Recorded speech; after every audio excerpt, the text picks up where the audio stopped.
যখন কোনো কাস্টমার এরকমের ডিজাইন দিয়ে অর্ডার করে, কাজটা যখন প্রায় শেষের দিকে, তখন ফোন করে বলে, এই জায়গাটা খালি খালি রাখছে আপু, আপনার পছন্দ মতো কোনো ডিজাইন দিয়ে দিয়েন তো কী আর করার বলেন।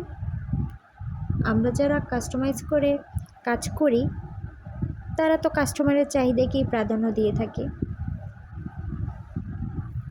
নকশিকাঁথার প্রি অর্ডার নেওয়া হয়। যারা আর্ট করা অথবা সেলাই করা নকশিকাঁথা অর্ডার করতে চান তারা ফেসবুক পেজ অথবা হোয়াটসঅ্যাপ ইমো নাম্বার বা সরাসরি ফোন করে যোগাযোগ করে অর্ডার কনফার্ম করতে পারেন। সেলাই করা বড় নকশিকাঁথা নিতে চাইলে 25 থেকে 30 দিন সময় নিয়ে অর্ডার করবেন, আর আর্ট করা বড় নকশিকাঁথা নিতে চাইলে 7 থেকে 10 দিন সময় নিয়ে অর্ডার করবেন। আর বেবি নকশিকাঁথার জন্য অবশ্যই 15 থেকে 20 দিন সময় নিয়ে অর্ডার করবেন। আর আর্ট করা বেবি নকশিকাঁথা নিতে চাইলে 7 থেকে 10 দিন সময় নিয়ে অর্ডার করবেন।